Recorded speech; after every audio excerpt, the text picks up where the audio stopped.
sobrellevar esto, he contactado a Mariel Montes, ella es psicóloga, y a Alejandro Félix, especialista en tecnología, redes sociales, en información digital. Mis estimados, buenos días, ¿cómo están? Muy buenos días, Luis Alberto. Aquí desde casa te acompañamos. Qué bueno, qué bueno. Buenos días, Alejandro. Hola, buenos días. Un saludo al auditorio. También aquí en casa, mi En querido casa. Luis. Qué bien, como debe ser. A ver, ¿qué recomendación a los papás y a las autoridades, Mariel, desde la psicología? Porque hay muchos papás, hay comentarios de, pero no, pero ¿cómo? Es decir, ¿cómo ven esta decisión de la autoridad en Sonora, de la gobernadora y el secretario? Que creo que es una decisión que viene a, pues, o que piensa en la salud de los sonorenses, o cómo la ve la psicología.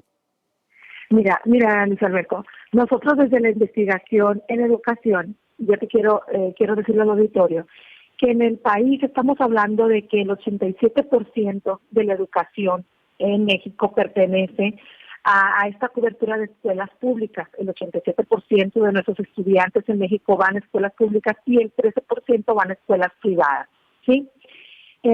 Dentro de ese contexto te digo, pues que las mamás, los papás, los tíos, tías, abuelos que están ayudando a nuestros niños o a nuestros adolescentes, incluso hablamos ya también de educación superior, pues no son profesores, ¿no?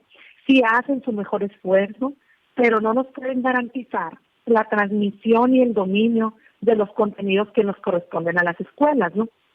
Mira, te voy a dar unas cifras de la educación básica en México con respecto a matemáticas. Antes del COVID, antes de esta pandemia, el 59% de nuestros estudiantes tenían un dominio insuficiente de matemáticas, ¿sí?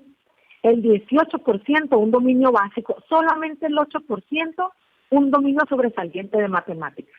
Así el país lo encontramos antes de esta contingencia. En cuanto al lenguaje y comunicación, que es el segundo aspecto más importante de los dos pilares, que son matemáticas y lenguaje y comunicación, el 49% insuficiente y solamente el 3% sobresaliente.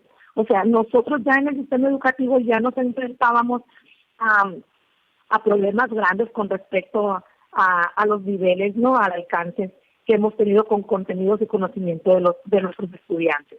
Ahora, si bien nuestro sistema educativo ha sido flexible y se ha abordado porque ha sido atento, ¿no?, a cada uno de los señalamientos que a nivel federal se han requerido, sí.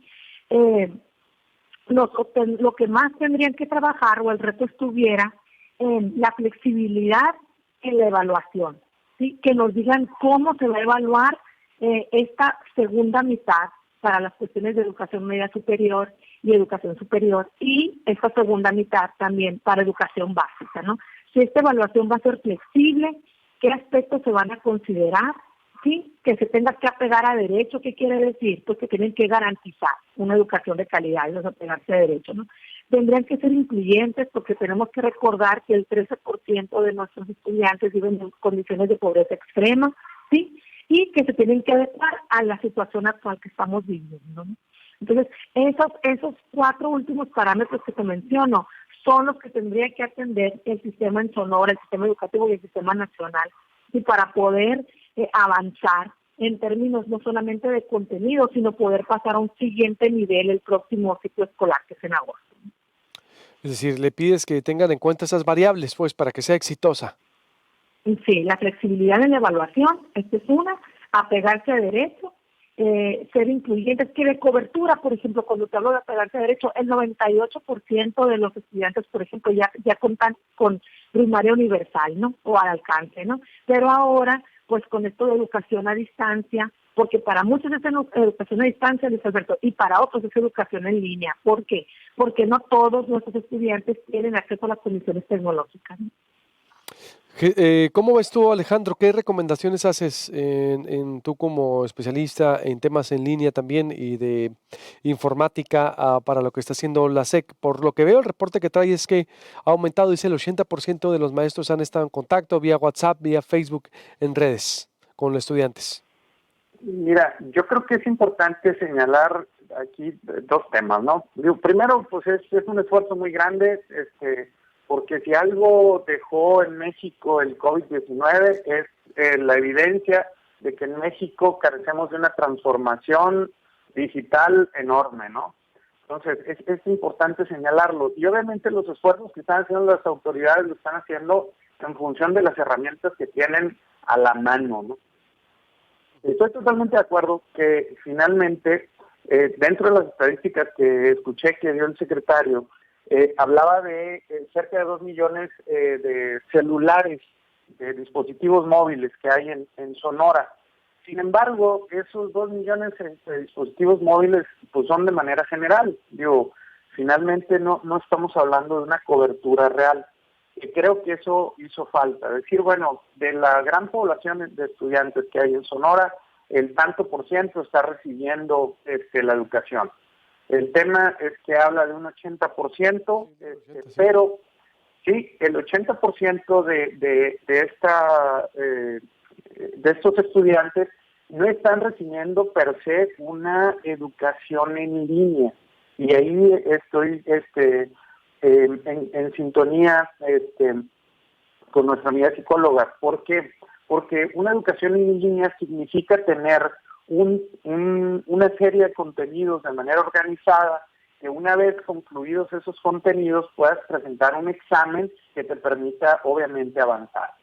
El tema es que se están emitiendo clases, es decir, o los contenidos se están vertiendo de manera muy dispersa.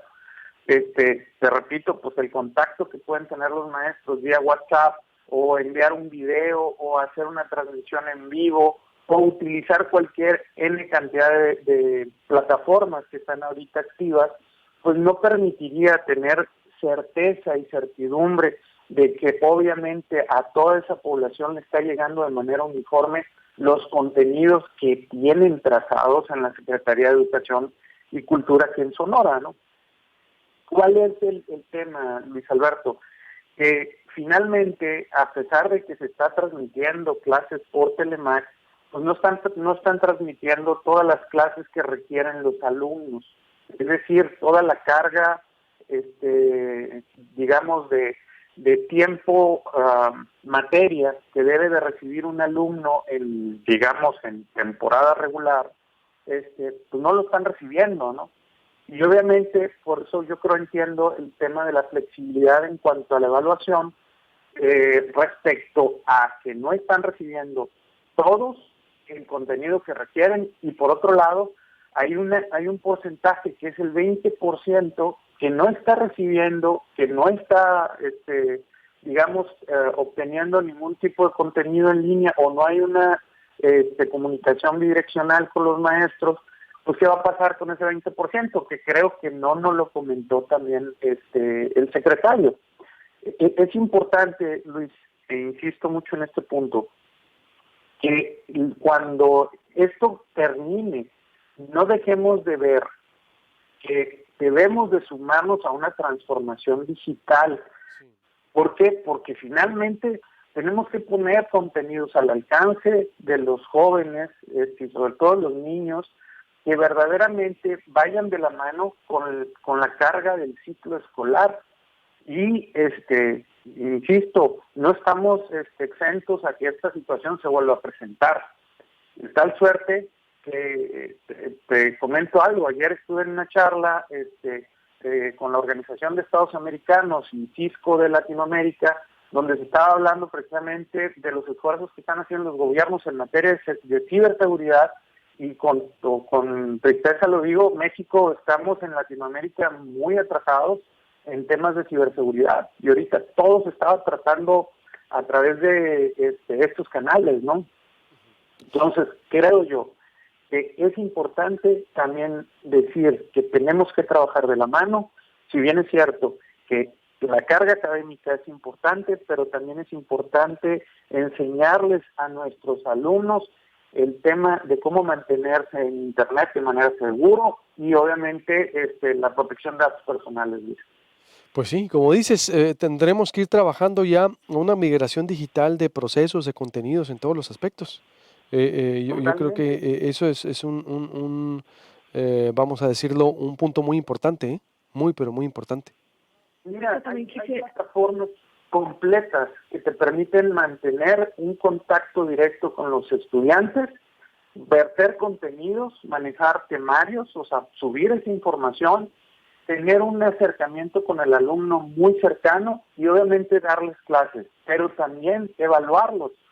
Y hasta ahorita la plataforma más robusta que existe en el mercado, y vuelvo a decirlo, es gratuita, es Google Classroom. Te permite perfectamente bien llevar todo el proceso educativo en línea, con una interacción con los muchachos de manera fabulosa. Y esa la implementamos en el Cebatis 11, Luis. Y están trabajando. ¿Y esa no la implementan a nivel estatal? No la he visto yo que la están implementando de manera ordenada, es decir, que se hayan registrado las escuelas. Es importante decirlo que pues obviamente se tienen que registrar las escuelas para que Google les dé esta plataforma, ¿no? Conclusión, Maribel. Bueno, las escuelas han estado utilizando, sí, como dice nuestro colega, de manera informal, plataformas como Zoom, plataformas como Google Classroom. La Universidad de Sonora tiene, por ejemplo, sus propias plataformas también, en las que los profesores hemos tratado, ¿no?, de adaptar a esta no es nueva modalidad, porque ya tenemos 20 años con enseñanza en línea o a distancia. Sin embargo, ahora tendría que ser una cobertura universal, Luis Alberto, ¿no? Y en toda la República. Claro que hay estas plataformas maravillosas, llenas de bondades, pero estamos en un país con cuántos millones de pobres, o sea, que no tienen una computadora. Mira, yo soy profesor en una universidad pública y he trabajado en universidades privadas. Y tristemente yo me doy cuenta, muchos alumnos de la Universidad de Sonora no tienen su propia laptop, usan nuestros laboratorios. Y te estoy hablando de cerquita de mi lugar de trabajo, ¿no? Entonces, yo sí quisiera aprovechar este espacio para hacer un reconocimiento al profesorado, no solamente universitario, sino al profesorado de educación básica, que de forma radical, porque fue radical, de una semana a otra, recuerden que duramos una semana sin atender estudiantes a nivel nacional, y en la segunda semana de esta contingencia se empezó a tener acercamiento con los estudiantes con un programa planeado de una forma muy express, ¿sí? Y fue rápida la reacción. Yo sigo pensando que fue rápida la reacción porque a la segunda semana empezamos desde educación básica hasta educación superior a atender a los estudiantes, ¿no? Muchas instituciones, incluso privadas, teniendo como intermediarios a los padres y madres de familia. Muchas de ellas. Porque no todas se sumaron a plataformas donde el profesor estaba presente dentro de la computadora para poder trabajar con los estudiantes, ¿no? O sea, depende de las instituciones. Hay Cebatis, por ejemplo, que solamente dan 1 hora o 2 horas de clase y los alumnos trabajan las demás por su cuenta. ¿Qué tan autónomos son nuestros estudiantes? ¿Qué tan autodidactas son nuestros estudiantes? Bueno, pues eso lo tenemos que evaluar en cuanto acabe la contingencia, ¿no? ¿Qué tan exitosa fueron las diferentes plataformas y los diferentes medios y recursos que nosotros como profesores trabajamos? Estudiantes de educación superior, Luis Alberto, ni por WhatsApp algunos nos hemos podido alcanzar, ¿no? ¿Por qué? Porque regresaron a sus poblados. Sí hay cobertura, por ejemplo, de Internet en muchas de las plazas de nuestros municipios, abierto para los ciudadanos, pero no en muchas casas particulares, ¿no? ¿Sí? Entonces, esto sí es, la verdad, uno de los retos más grandes que he enfrentado, yo pienso, la educación no nomás en nuestro país, sino en el mundo, porque quedamos visibles a los ojos del mundo de cómo vamos. Lo otro, Luis Alberto, que yo te invito a que el programa lo aborden es qué está pasando entonces con aquella otra dimensión de la educación, que es la educación humanística, donde nosotros recibíamos a estudiantes, no solamente como un refugio, no para ellos, de evitar de contactos violentos en hogares, sino los desayunos escolares. También hay un porcentaje muy alto en nuestro país de alumnos y alumnas que necesitan y recurren a este tipo de servicios que da la institución de manera gratuita en México, que son los desayunos escolares. ¿Cómo en Sonora se está atendiendo? Se están haciendo llegar a los hogares. En el sur sí, hay muchas escuelas que han abierto solamente como comedores en el horario matutino y los niños regresan a sus casas, ¿sí? Entonces, ¿qué está pasando en Sonora con esa parte? Porque es otra dimensión que la educación también contempla, ¿no? Sin duda, son puntos muy importantes. ¿Algo más, Alejandro, para cerrar? Mira, Luis, digo, finalmente mi total reconocimiento a todos los maestros, porque a muchos de ellos los conozco y me toca trabajar, he sido consultor incluso en algunos de los casos, pero yo definitivamente ha sido, y coincido que ha sido un esfuerzo sobrehumano el que han hecho sobre todo los maestros, y lo digo con toda la claridad. Ellos han sido el primer frente de batalla que han atendido con prontitud este tema, incluso muchos de ellos sin conocimiento previo del uso de las tecnologías. Así que se aventaron y mi total reconocimiento, y de verdad es que son ellos los héroes de la película en este caso ahorita. Y es importante nada más señalar que si bien es cierto que se siguen dando estadísticas, hay una gran mayoría de dispositivos móviles en Sonora. En Sonora tenemos 9 de cada 10 un smartphone, Luis. 9 de cada 10 personas en Sonora tienen un smartphone. Y en promedio le dedicamos 8 horas diarias al consumo de Internet. Es decir, encontramos puntos de acceso. Los grandes puntos de acceso eran las escuelas, y coincido que tenemos que trabajar en estos rubros, y los cito para cerrarlos. Tenemos que trabajar como sociedad, gobierno e instituciones, ya sea públicas y privadas, en dar más Internet de manera gratuita, Luis. Tenemos que abrir este tema del acceso al Internet. Quedó en evidencia esta situación y es muy importante dar acceso a Internet, pero también tenemos que trabajar en un frente que es muy importante, que es la seguridad, la protección de datos personales y la ciberseguridad, porque estamos muy expuestos. Si bien es cierto que le estamos dando prioridades a temas, también es cierto que estamos siendo víctimas los mexicanos de fraudes y de cualquier tipo de engaño a través de estos esquemas de comunicación digital que tenemos hoy en día.